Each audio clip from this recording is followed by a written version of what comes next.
niggas wanna be me. You just really can't be. Really they can't see. Nobody does it better.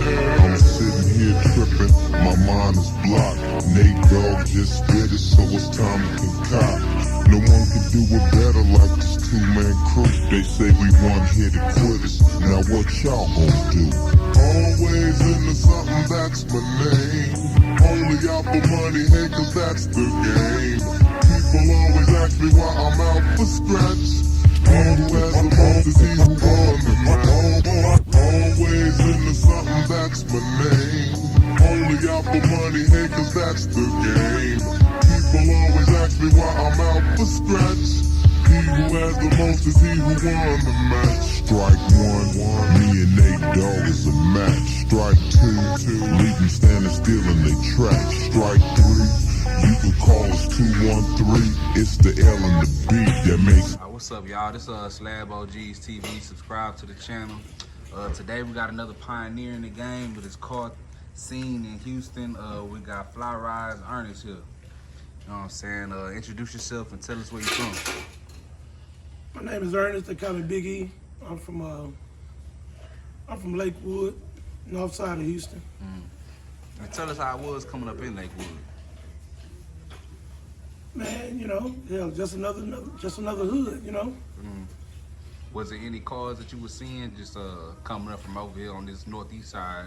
You know, nowadays, you know, everybody know this side for building cars.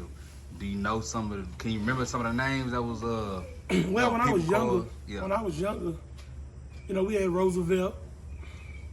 They had Cadillacs and Regals and, you know, people like that, Turtle Fields and the Field Boys, you know, they had Cutlasses and Hollywoods and all that stuff like that. You know what I'm saying, when I was growing up. But that was like before my time, you know what I'm saying, before I really just got into it, you know, in the cars. Yeah. Do you remember your first, you know, slab you might have seen or just car fixed up over on this side of town? Yeah, it was definitely, Roosevelt. Yeah, he stayed right down the street, and he had a Cadillac. And I know we spoke on the phone before. You said the way you got into building cars was your pop. So just tell me, cause we at the house that you grew up in. So was your pop building cars over here? Man, what it was, my brother-in-law, which before he was my brother-in-law, he stayed at the end of our street. My daddy met him, and he did body work, but my daddy worked on cars. But my daddy, by trade, my daddy was a truck driver, and he worked for Yellow Freight. And my brother-in-law, like I said, he stayed down the street. And we had a big garage in the back, and my daddy would let him use the garage so he could do side work, and he was making money. And he ended up talking to one of my sisters, and they ended up getting married. But it's like every time he would paint a car, I would help him sand the cars down. And every time he paint a car and it was, you know, a color that I liked as a kid, I would take my bike apart and I would paint my bike the same color the car he was painting. Yeah. Okay. So I know, you know, you started with your people, you know what I'm saying, back in the day. What was some of the first cars that you had your hands on building? Because I seen a picture of you, I think it might have been prom or something, you was standing next to a car. So like, how early was it? Yeah, that was back in '90. That was for my prom. That was actually in this driveway. You know, actually right behind you. But before that, my daddy had bought me a Trans Am. And I painted the Trans Am, and well, me and my brother, I painted the Trans Am, and that was my first car. And I got where I seen a car over there by Smiley, you know what I'm saying, on Mesa, and it had elbows on it. At the time, I didn't know they was elbows, but you know, it had elbows on it. That kind of caught my interest. And so what I did, I ended up selling the Trans Am. My daddy didn't want me to sell it, but I wanted something else. I wanted a luxury car. So my daddy ended up buying me a Fleetwood, and it was wrecked in the side. And I bought that Fleetwood, and like I said, my brother did body work. The Fleetwood was wrecked in the back, and man, it really was fun because that was my senior year in school. So I would go to school and I would tell my classmates, the one I played basketball with, that, you know, I got this Cadillac and I'm gonna have my Cadillac ready for my prom. And purple was one of my favorite colors, man. Purple and gold is my favorite color. So what I did, they wanted to see my car. So they came to mama's house one day and the car was parked out there on the side of the street. And my brother had already started doing the body work and he cut the quarter panel off. So if you cut the side of a car off where the quarter panel is, that's like inside your trunk. You can see inside. So they came over here and they looked and they started laughing. Everybody was laughing. And my dad and my mama, they Christian people. So my classmates, they was cussing. My dad didn't even say nothing because he see they was making fun of me. You know what I'm saying? And he already knew what we were gonna do to the car. So they laughed and all, they made fun of me because the prom was like, man, maybe like a month away. So they was laughing, you know, I was telling them I had a car for prom and they didn't believe me. So. Was it on Elbows and Foes? I'm finna get to that. Okay. I'm finna get to that. Okay. This is like a whole little story going in that direction. I'm finna get to that. Yeah. So that was your first one. That was my first slab. So I end up, my brother, I finished doing the body work. We painted the car white with purple pearl. I took the car to this place called Hicks. Used to be on Jensen, an old man named Hicks Upholstery. I took the car over there and I put a purple rag top on it. And I put a purple rag top on it, and I ended up hustling up some money, and I bought me some elbows. How much did you buy these elbows for? Man, back in the day, man, you know, they had nothing like it is now. Yeah. And I think I paid $350 for them elbows. And so what I did, I bolted the car up, and before the prom, they came back over here, my classmates, the guys I played basketball with. And man, when they seen that car, they was like, hell no, that ain't that same car. That ain't that car. And you know what I'm saying? It's like ever since then, when I tell them something, they're a firm believer. If I tell you I'm gonna do something, I'm gonna do it. So when I pull up at prom, they was all waiting on me before they go into prom, because we was, you know, we was a clique. You know, it was a basketball team. So, man, I pull in the prom, in the parking lot. They all out there, they waiting on me to pull up. I pull up. I come in there turning hard. You couldn't tell me nothing. Yeah. I'm swinging. And, man, it was a beautiful thing, man, because I had on a white tuck, purple cummerbund, purple bow tie. And the date that I took to the prom, she had a purple dress on, which it was the exact same color my top. So I was matching from head to toe, man. And you know, like I said, ever since then, they believed in me then. So yeah. that started the whole car. That started everything. That started the whole slab thing for us, the slab for me. Yeah. So what did you fix up next after that, in your younger years? Well, man, after that, I had a Park Avenue. And at the time, this cat named Byron Mack, he had a Park Avenue. I didn't know him then, you know, I was just getting to know him, but he had a Park Avenue. He was from City Gas, which is right down the street from here. So he had a Park Avenue and it was candy green with a white interior, white top. And back in the day, I used to see a guy named Danny Bell over off of Mesa, because he's from Lakewood too, but on the other side of Mesa. When you say Danny Bell, is this kin to Marvin Bell?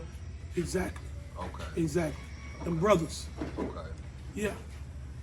He had they had a gray Park Avenue, and they had a bubblegum blue top. And I was like, man, that was clean, that was pretty. So I'd never been the one to copy off nobody, but I'm like, man, that's nice.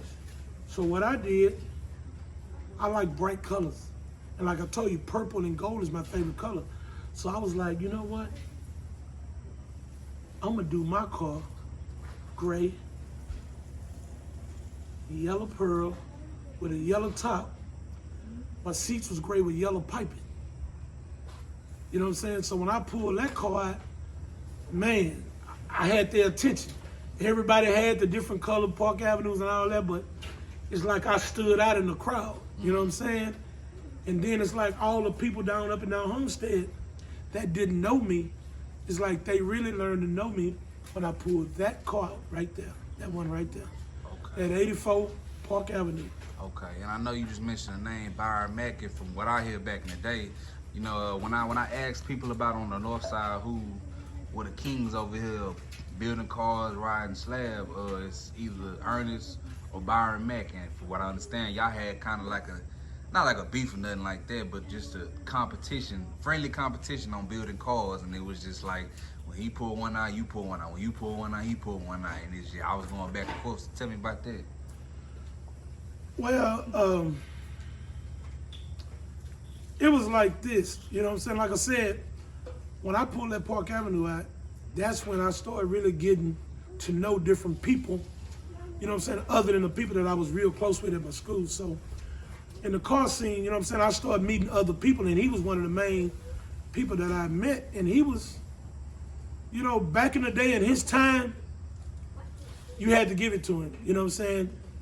He really represented the north side, you know what I'm saying? So he was one of the flashy guys on this side of town, because, you know what I'm saying, like back in the day, like Baby and Cricket and, you know what I'm saying, and Alvin Johnson and all them, when they started pulling out foreign cars and all that stuff, Byron Mack, shoot, his name was relevant because he had a Benz, one of the big body Benz, and he had them AMGs on it.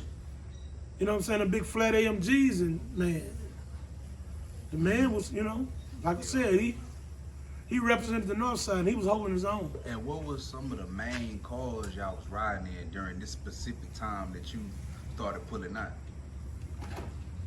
Well,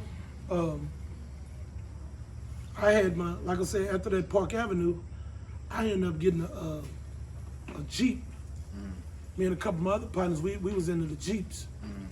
So I had got a Jeep Cherokee, and I painted it candy orange, white interior, orange piping. And when I first pulled it out, I pulled it out with 5 Daytons on it. And how old was you at this time? Man, I was around 20. Yeah, real young. Yeah, I was young. I was around 20. Yeah. I was working then. I was working at this place off of 288. It was a place called Storage Warehouse, 225. Okay. It was in LaPorte, Texas, in 225. So I was working, and I ended up getting a Jeep, and I ended up changing it up. And I was like, you know what? People was trying to do like the Cali style with the Daytons and all that, and I pulled that out first. And man, just one day I just had a little itch I had to scratch, and I ended up putting 5 elbows on the Jeep, man. You know what I'm saying? You know, just to change it up a little bit, man. And like I say, that ended up getting me to meet more and more people, because we would hang out on Homestead at the car washes and stuff, and I'd be up there, and people just would come to me, and they would meet me, and you know, it's like a culture. When we was growing up, you know, we all would meet out, and you know what I'm saying, we meet a lot of people, we just hanging out, playing with the cars and stuff, just riding and stuff, man. And other than meeting up on Homestead and being on this side of town, what was some of the spots that y'all was hitting?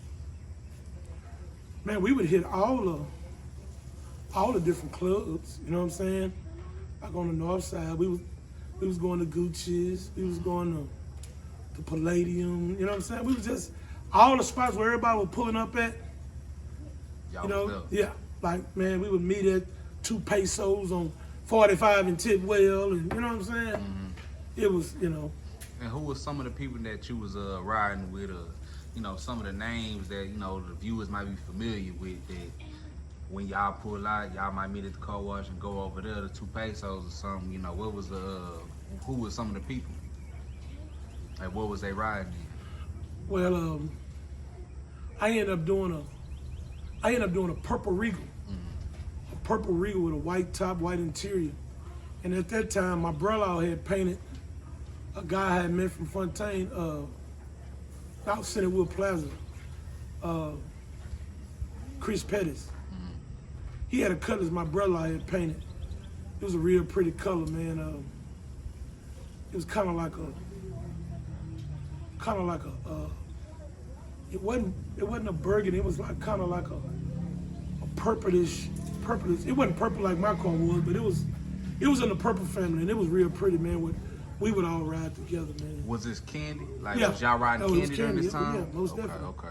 Most definitely. Was But y'all- the first car that I ever seen Candy was Binky. Lil I've heard of Binky. that- I've Yeah, heard Lil of that Binky name. had Where you from? Lil Binky from over there by Tidwell Park, Okay. that neighborhood over there. Okay. Yeah, he from over there, and he had a Candy. It was a Candy Red. It was in McKenna. Yeah, Candy Red, Monte Carlo, like a 77 Monte Carlo, 77, 79, something like that. And he had a tan top on a tan interior. That was the first Candy car I ever seen. Yeah, that was the first Candy car I ever seen. Was y'all running into any problems during this time? I know during this era, you know, when y'all first started fixing up cars, it was like, it was rare to see these wheels and stuff like that on them. So, was y'all running into problems, any jackers? Because I know this side of town was known for that. Oh yeah. See what it was back in the day when the people really hooked on to the wheels and caught on the wheels was in high demand, and those wheels came out on factory Eldorados and Tornados and Rivieras. It was a factory wheel, and you know, on the south side, they started putting the wheels on, you know, the rear wheel drive cars. They started putting adapters on both of them, you know, the front wheel drive wheels on the rear wheel drive cars. So we picked up on it. You know, they started it on the south, and we picked up on it, so we started doing it. You know what I'm saying? But yeah, as far as those wheels, man, it's like it was more cars than wheels. So what it was, people would fix up their car all the way, and they'll end up sending somebody, you know, they'll put the word out that they were looking for some wheels, and they was willing to pay whatever for the wheels. So that what really brought on the jacking, you know, the shooting and all the, you know, that type of stuff, you know. So y'all was hearing about all that during that time? I wasn't just hearing about it, I was like in the middle of it because, Yeah, you know, it you was. knew everybody. Yeah, I knew a lot of people by then, and, you know, I would never leave the house without a gun, period. You know, I wasn't trying to, I was young, you know what I'm saying? And I was more into protecting my car than anything, you know what I'm saying? You know, because as a young man, it's like, I'm not gonna let you take nothing from me, you know what I'm saying? Before I let you take, you gotta take my life. You know, that was my mentality. Yeah. You know what I'm saying? Because my old man, he always told me, you know, don't look for no trouble. You know what I'm saying? If you can, avoid it. And he told me don't hang around a bunch of people. And he pretty much told me, you know, the only friends you really have is me and your mama. So that's why that what really got me, that was embedded in me. So even now to this day, I'm 50 years old, I don't hang around a bunch of people, man. And you know, people that did slick stuff, you know, to me, and something I should have retaliated and did something to them, but I let them make it because it wasn't worth it to me to show them that I was a man. I know I was a man. It's like if they would have really knew what was going on in my head, they would have never tried me like that. You know what I'm saying? Because my mentality on the inside of me was to do something to them. You know what I'm saying? But I was raised in a church home, you know what I'm saying? But like my daddy told me, don't mess with nobody. But if somebody mess with you, you give them everything they looking for. So to avoid all that, I really just stayed to myself. You know what I'm saying? Because I got a big family, so I pretty much hang with my family for the most part. Okay. Yeah. And you know, when people speak on your name and speak of the cars you put together, you know, in that before you got to FlyRydes, you know, they always speak about this drop. So tell me about the drop. Well, I got some cousins they from Northwood Manor. And me and my cousin, Eric, we used to work together. So I would ride to work with him, and I seen a car in one of his neighbor's yard. And I went and asked the man, did he want to sell a car? And the old man said, yeah, son, I'll sell the car. And I ended up buying the car. And my cousin pulled me down Homestead with a chain with the car. And when I was pulling the car in the yard, my mama came to the door right there. And she stuck her head out the door. And she said, you done went got something out the grave to put you in your grave. Yeah. You know what I'm saying? The car it was an old beat up raggedy car. But I ended up getting that car and I started nickeling down and putting that car together. And what kind of car was this? It was a big 70 drop. 70 Coupe drop. de Ville, yeah. Okay. And what it was, back in the day, it was a shop called C. King, back down in Alpha Tilway, back there in C. King, and it was a guy named Arthur. He the one that had the shop. And man, they was doing a lot of the candy. And I ended up taking my car over there. And when I took my car over there, I ended up getting in good with Arthur. And Arthur, by that time, Arthur was getting ready to sell the shop. So he was selling the shop to a Vietnamese man named Tom. So Tom seen me over there all the time, and he seen me talking to different people over there. 'Cause like I said, I know a lot of people. So Tom offered me a job. So I ended up getting a job at the shop that painted my car. So that really just opened up a can of worms right there. So what is this, going back to the drop, what was the aesthetics of it? Like what kind of color was it? When I got it, it was just a factory gold color. Yeah, it was a factory gold color with the old ugly gold seats, big old tall seats, look like furniture at your house. It was just a factory car, but like I said, it was a 1970. Yeah. It was an older car. It wasn't, it wasn't running and all that. So Yeah. I ended up putting all that together. And it was it blue or purple? No, it was actually, the color had just came out called purple. Okay. It was candy purple. With gold elbows on it, right? What I did, like I said, I always try to be different. What I did, I took my wheels to this place that did chrome and gold plating, and my long spokes and my short spokes, I did those gold. I left the middle hub chrome and the lip was chrome. Then I had the gold crater caps. Then I got all the gold, all the emblems. I did all the emblems gold. Okay. Yeah. So tell me how you got into starting your shop, FlyRydes. And first off, where did you get the name from? That's a part of the car. Like I say, when I did that car, I started meeting a lot of people, and Byron Mack ended up bringing his car back there to the shop. So now I get to meet all these different people from all the different neighborhoods, because now I'm a part of this shop that's shooting the candy. See what I'm saying? So I end up catching on to painting. You know what I'm saying? So now I'm the one actually painting the cars.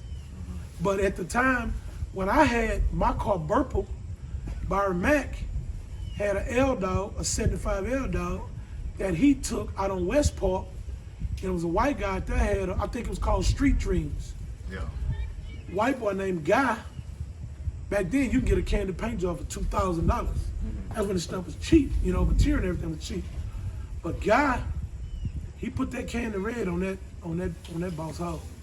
And like I said, on the north side, Byron Mack was well known, but when he put that 75 L-Dog together and took that to the south, he terrorizing people out there, man. Like what made that boss hog so legendary? Cause I always hear about it too. Man, I'm gonna tell you something. And this real talk. Byron Mack is one of the first people to have a 75 L-Dog.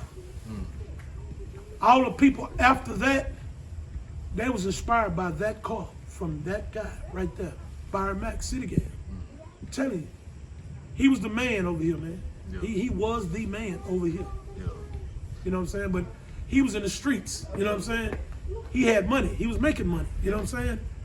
I wasn't making money like that. So I did what I could, you know what I'm saying? And going back to that, how was it difficult for you just putting these cars together that's basically for the streets, but you're not necessarily in it like that? like I said, I wasn't just getting it like that, but I was getting mine because I always been a hustler. I hustle anything. You know what I'm saying? And I'm good with my hands. I get that from my brother-in-law. You know what I'm saying? He the one really embedded it in me because I would see him cut cars in half and put them back together. So we were never afraid to cut. So if we wanted to fabricate something, first thing I do, I'll get the saw. And I'm finna start cutting. I cut. I don't care nothing about cutting. Because if I cut it too big, I can put it back together. If I cut it too short, I can cut it, you know what I'm saying? I can cut a little bit more. But I've never been scared to cut and never been afraid to use my imagination. That's why, you know, I made myself the person that I am today. Because I'm willing to go there, you know what I'm saying? By any cost. I don't care. I'm willing to take it all the way to the end, you know what I'm saying? Okay. And yeah, you know, just going back to your shop, you know, all the cars that you have built, whether it be Pimp C's, Eldorado, Chamillionaires, Drop, the DTS, the gold DTS with the doors open, Suicide. Yeah, that was my boy, Chris Jones. Every one of your cars that you didn't put together at FlyRydes, they just was different. I can't particularly tell somebody how they was different, but when you see one of them cars, you can tell that it came from FlyRydes. So where did you get that creativity from? Like I said, when I was young, I can't really draw, but I got a love for cars, bikes, hell, anything with wheels, really. You know what I'm saying? And I always have had a mind that was willing to explore, and I never liked to be like nobody else, ever. You know what I'm saying? And God blessed me with a skill and blessed me with a mind where I could let my imagination run wild. You know what I'm saying? And man, I've been doing that ever since. Let me tell you something. I'm gonna go back to my daddy. My daddy, I'm a junior. My name is Ernest, Lord. I'm a junior. My daddy used to work on a lot of these guys' cars. You know what I'm saying? So I would be at work and they'll be over here with my daddy. Cause my daddy worked on cars on his off days. Yeah. So it's a guy named Jabbar Watson. He from Riverwood, but his mama stayed out in the Heights. He would be over here, and this guy here would always watch Superfly movies and the Mac and all this. So he they took a liking to my daddy because my daddy was so cool, man. Like I said, my daddy was a Christian man, but he didn't curse, but he always had a joke for you. Yeah. You know what I'm saying? He was so cool, so smooth, right? He always had you laughing. So Jabbar, he gave my daddy the name Fly. You know what I'm saying? And so when he gave my daddy the name Fly, it kind of stuck with me. You know what I'm saying? Because everybody started calling my daddy Mr. Fly. Mr. Fly. They didn't call him, his nickname was Charles. They didn't call him Charles. They didn't call him Mr. Laura, Mr. Ernest. They called him Fly. So I kind of ran with that. My daddy passed away with cancer back in '02. So when he passed away, I changed the name of my shop from what it was to FlyRydes. And that's where I get the name from, FlyRydes. And how did you go so nationwide with it? Because I mean, you done been featured, you and your cars have been featured in magazines, Chamillionaire riding dirty video, the Impala that he's sitting in, that's your car. Yeah. How did you just A lot get so of the cars worldwide in the videos was actually my cars. Yeah. You know what I'm saying? And that L-Dog, I built that for a guy out of Northwood Manor, Harold Cheney. The Pimp C L-Dog. Yeah, exactly. I'm gonna tell you the story about that. So I built that car for Harold Cheney. Harold Cheney used to bring me cars because he knew. Like I said, he stayed over there in Northwood Manor with my cousins, and he used to always see me with the pretty cars and all that. So I met him. So he would bring me his cars and tell me to do my thing. He said, "Hey man, do your thing, do your thing." So it's like I use their money, put their stuff together, but with all my knowledge and my thoughts and my, you know what I'm saying, with my expertise. So that's like publicity for me. You know what I'm saying? That's what got me really out there, because I really wasn't the club type or none of that. Like I said, I stayed to myself. But by me doing all these people calls and they out in the streets, it brought me more business. But what it was, I met Chamillionaire through a guy we call Tonto. He said, hey man, I know this guy, man. You know what I'm saying? You need to meet him. He trying to do some videos, man. And I told him about you and he wanted to meet you. So Chamillionaire came to my shop and he was like, hey man, you know, he looked around and he was like, wow. He couldn't believe what he was seeing. He was looking around, he was like, wow. He was like, man, why you not on TV? Why you ain't got a bunch of, why you not rich? I was like, hey man, shoot, you know, I don't know, you know. I just need people to mess with me, you know what I'm saying? They mess with me, I know what I'm doing. Ain't nobody messing with me, you know what I'm saying, you know. And so I started messing with Chamillionaire. He was like, man, he had just signed with Universal. And he was like, man, I'm having a video, man.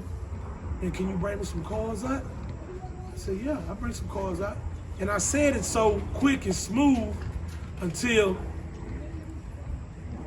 he didn't really believe I was gonna bring the cars. Yeah. So the day before the video, he called me. He said, hey man, the video tomorrow, you gonna bring the cars? I said, man, I'm gonna tell you something. I'll be there. I'll be there. He said, all right. He didn't want to pressure me. So, man, I called up a couple of my partners. You know what I'm saying? Called up a couple of my partners, got a few of my cars. You know, bikes. Got Harry Cheney, got his car. We had a truck I did from him. Man, we took that stuff out there. And when we went out there, they was already shooting part of the video. And man, when Chamillionaire seen me pull up with all them cars, and that man got out the car, that man came over, that man hugged me. That man said, hey man, I got you. I got you. He said, whatever you need, I got you. And man, it's like the cars that I brought to the video, man, it really made his whole video made it a success. You know, that first video he did was Turn It Up. You know what I'm saying? And it really made that video a success. And ever since then, you know what I'm saying, he told me to go find a shop and he was gonna get it. So that's when I ended up finding a shop off Aldine Mare Route back in 06. And man, it's like we got over there and he had another video coming up and I heard him because I used to go with him when he was traveling, just going with him. And I would go with him because I guess he didn't really know how big, when he got with Universal, how big that really was. So what he did when he got with Universal, and when he started going places and it started being a lot of people started trying to, I would go with him just to be with him, not as a security guard or bodyguard. I would just be with him as another body other than his little road manager. You know what I'm saying? To be with him. I was a nice sized guy, so, and I didn't look too friendly, so he would have no problems because people wouldn't even try to do nothing because they seen that I was a pretty nice sized guy and I did not have a smile on my face, so we really didn't have no problems. So I overheard him talking that they needed a car for a video. He was telling me about it was gonna be Debo and he was gonna be the police and they was gonna pull him over and at that time I was building a 96 Impala. And when he got off the phone, I said, hey man, we was out of town. I said, hey man, I got a car for that video. He said, for real? I said, yeah. So when we got back to Houston, we went to the shop. And when he seen that car, he was like, wow. He got on the phone with Universal. He said, I got the car for my video. I got it. I got the car for my video. And that's when we put that Riding Dirty, that Impala. And that's a legendary car. You know Oh yeah, what I'm saying? oh yeah. That, When that car came, when that video came out, that's when they first started selling ringtones. He was the first person. He sold over 2 million ringtones from that video. So that really made that car really, really, really famous. That car right there. So after that, did that make you and your business well known and nationwide after that? Because I'm sure it probably was people all around the world. It took it outside of Houston. Yeah. Yeah, it took it outside of Houston. Yeah. As far as Houston, I was kind of known from, you know what I'm saying, being out there putting cars together already. Then, like I said, me and Byron Mack was real close. So I used to ride with him. You know what I'm saying? So That's north and south right there. You know what I'm saying? Yeah. Yeah. Yeah. So, okay, so during this time, I know after the 96 Impala was out, I seen a lot of pictures of a different 96 Impalas. Was your kind of your main focus at that time? Because there was a lot of Impalas that you fixed up, or that just was people just Man, I was to you? fixing up Impalas for my friends, my partners, you know what I'm saying? Yeah.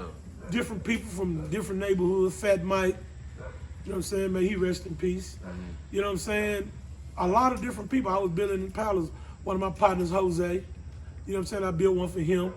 I built one for one of my uncles, Cable Man. I built one for Jeff McGinnis. I built one for my buddy, Ronnie Jones, Reno. You know? Yeah. That was my buddy too. May he rest in peace. Yeah. You know what I'm saying? And I built one for, built one for him. Yeah. And it was just like, it was just something.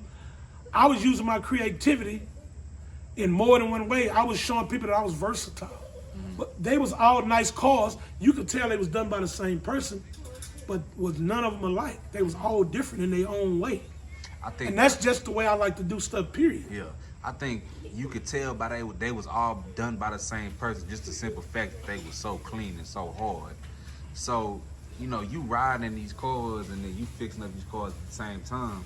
Do you feel, on the back of your Rolls Royce right here, you got Fly King. Do you feel like when it comes to putting a car together in Houston, nobody can touch you? I'm going to just be honest with you. For all the people that feel like they some type of king, I want them to keep that and keep it in your heart. You know what I'm saying? Because it's really nobody out here to judge who is the king, to be honest with you. Okay? So I'm going to tell you like this here. Back in the Bible days, back in the Roman day, all the different, the biblical days, when the king get a certain age or he passed away, he passed the torch on to his son. You know what I'm saying? So I really feel like JC, Walsh Ness, he well known on the South. I seen his interview. So I got much love for him. And I looked at his video more than once, and I can appreciate everything he said. They started the lights, great pieces, put them in different cars and all that on the South. Corey Blunt, all them, Condre, they started that on the South. You know what I'm saying? It's just like when that got over here to the North side, people started doing it. It just went from that to a whole different level. You know what I'm saying? I know a guy that builds stuff, and you know what I'm saying? He have took it to a whole nother level. It's more to it than putting a Fleetwood light in a car. Putting a molding on a car. There's more to it than that now. You know what I'm saying? When you put two words together, car and king, you opening up a can of worms. You opening up a broad, whole different stage. You know what I'm saying? So when you come down to saying this, man, I've built golf carts. I had a golf cart years ago, over 10 years ago. Well over 10 years ago. 15 years ago. I had a golf cart, man, on 20-inch rims, lights, music, all the stuff you seeing now on the streets, these people with these side-by-sides and doing all this stuff to it. I started that. All these third brake lights that they taking off these, used to be on the back of the Suburbs and Astro vans. I started that. When it comes to creativity. I had that back in 1990 Yeah. on my 6'4" station wagon, Candy Gold, on 5 elbows. I had that light. I seen it on the back of an Astro van. I was like, oh, I'm going to put that on top of my station wagon. I started that. The wing on top of the BMW, I started that. You see what I'm saying? Because I had a BMW. Staggered 22s. So I'm looking at my BMW. I'm looking at my Riding Dirty Impala. My music would always knock my rearview mirror off. So I'm like, man, I know what I'm going to do. I took that BMW wing. I drilled a hole in it. I put a camera on it. I put it on top of my car. Now I don't need no rearview mirror. I can look at my radio and see if the law's behind me where I can slide my seatbelt. You know what I'm saying? I've started a bunch of stuff. And like I said, I don't want to step on nobody's toes when it comes to saying they the king and all that. They could keep that. I'm a humble person. I don't do a bunch of boasting and bragging and all that. But just to be honest with you, this guy I'm telling you about, which is myself, nobody messing with me, man. Just straight up. And the people that's looking, that's in their 40s, early 50s, that know me and know the history of me, ain't nobody messing with me, man. Period. Nowhere. Nobody. And I will go up against anybody. Period. But like I said, I'm a humble person. I don't do no boasting and bragging. But when a person try to go there, that's when they'll see that guy. You know what I'm saying? But other than that, saying that they the king and they this and they that, they can really have that, man. You know what I'm saying? But I'm in my own lane. And there's one person that I'm trying to compete with, and I really can't keep up with him. I can't, because he's too cold, man. And that's myself. I had to actually have a TV show. I don't want no TV show, man. You know, people get that for publicity. I don't need no publicity. You know what I'm saying? People do that to get customers. I don't need no customers. Every shop I ever had, I never had no advertisement out there trying to get no business for myself. I don't need the business. I really don't. You know, I turn people down every day. Because if I took every job in that somebody, I wouldn't have nowhere to park it. You know, I'm getting older. I really don't have the help to keep up with the demand of people that want me to do something for them. I can't keep up with it. So I pick and choose. Like you go in a store and they got a sign behind the counter, we reserve the right to refuse business of any, you know what I'm saying? I'm the same way. I pick and choose, you know? But as far as the slabs and all that, I love it, man. I used to eat, sleep, drink, everything. Slab, elbows, that was my life.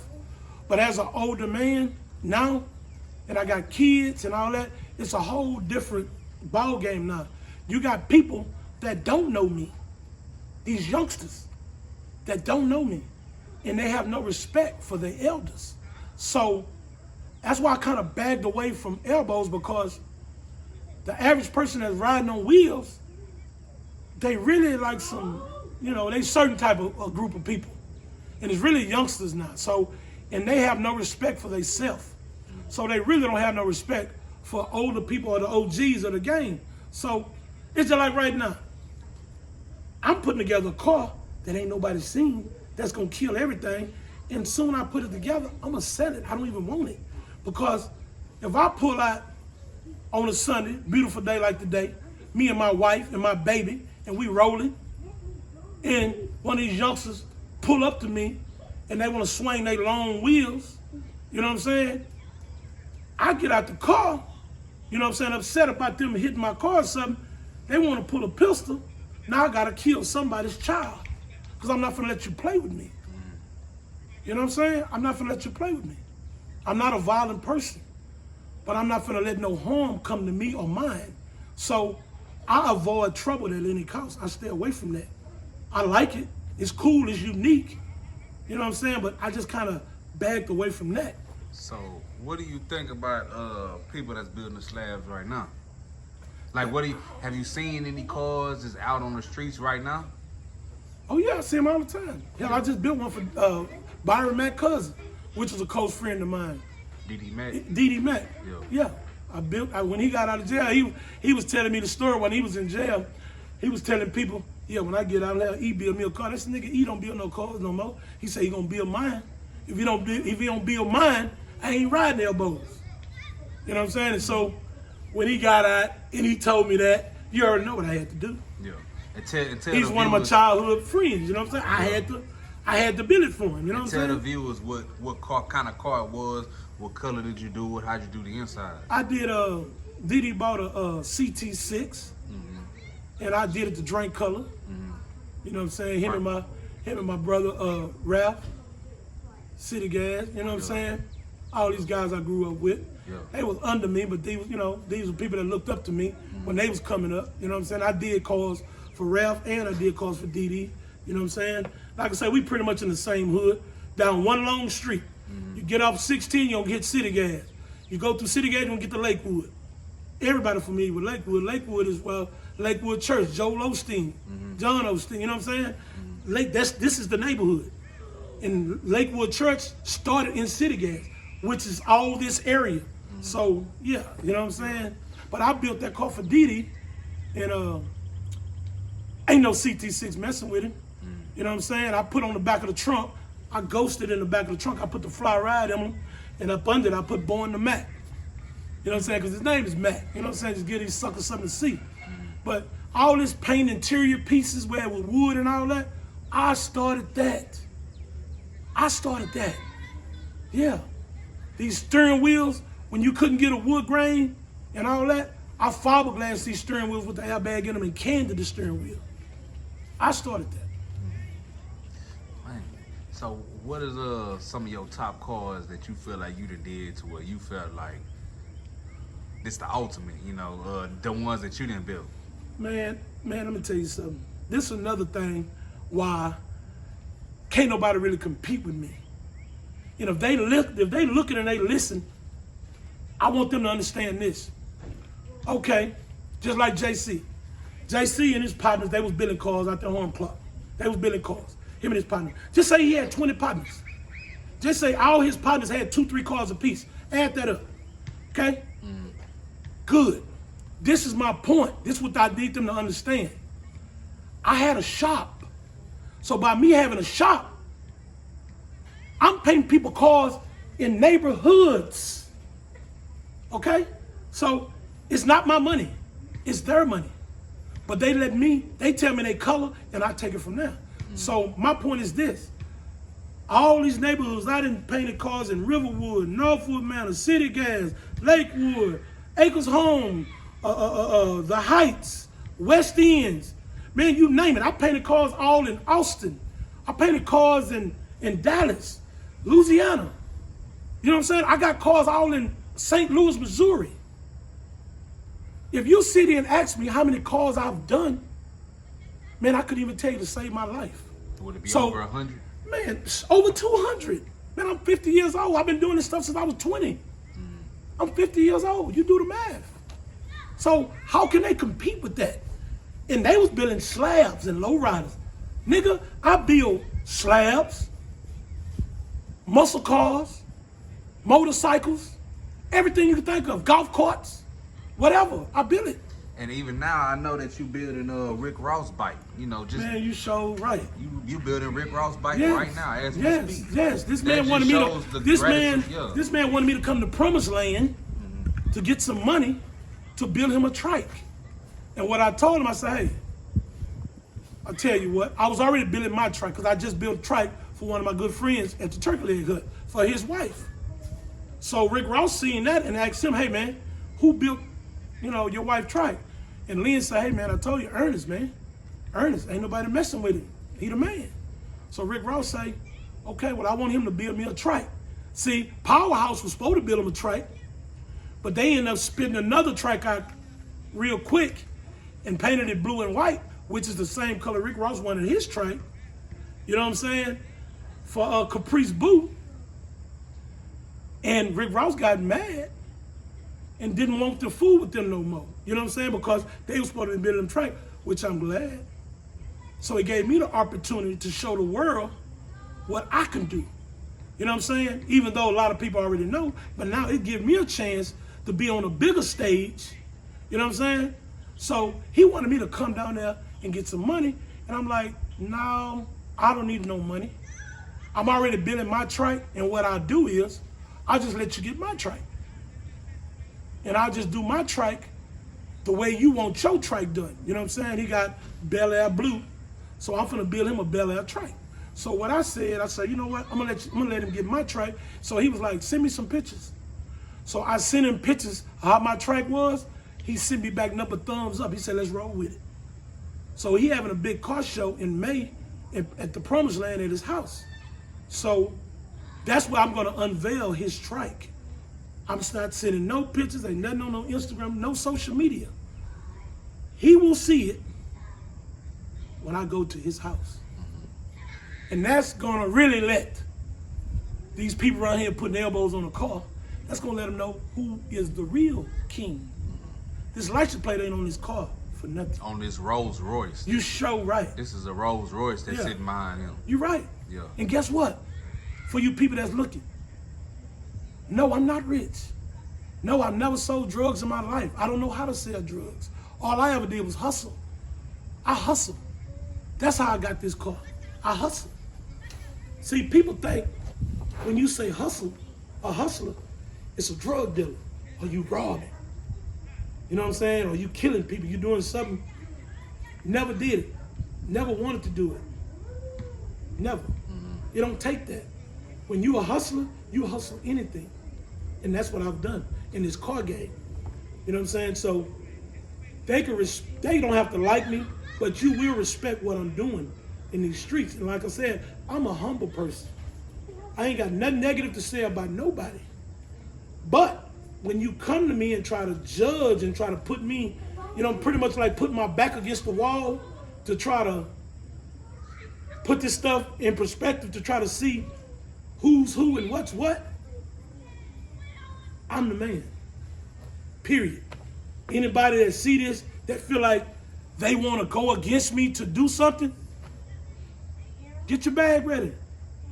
Because I promise you, I got enough people to back me. You ain't got enough. Period.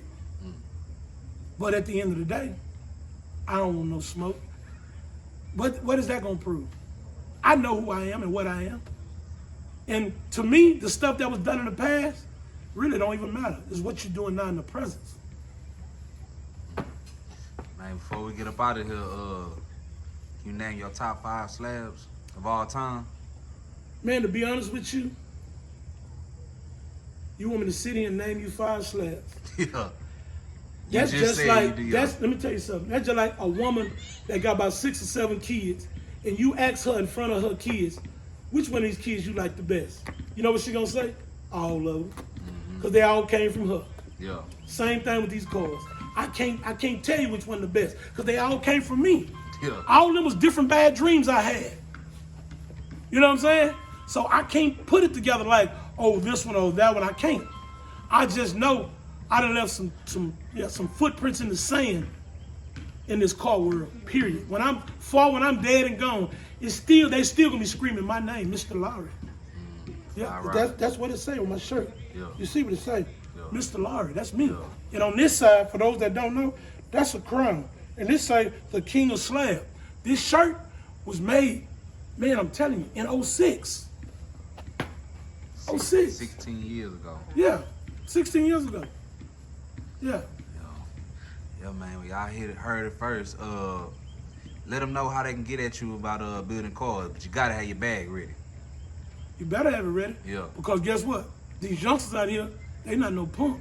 These youngsters out here hitting these ATMs. Yeah. So they come with that money. Yeah. These youngsters going to buy brand new cars, and they putting the longest wheels they can find on them. You know what I'm saying? And you better watch out, because they will run over you. Yeah. Tell them how they can get at you. Shoot. They can come to my shop. They can call me. You know what I'm saying? My number's public. Yeah. I have the same number I've been having almost 30 years. 713-545-9371. And for all you pretty women out there, I'm married. Already. Man, y'all get at them. This FlyRydes, you know, Ernest, you know, the king of these building these cars, man. SlabOGsTV. Y'all subscribe to the channel. We out.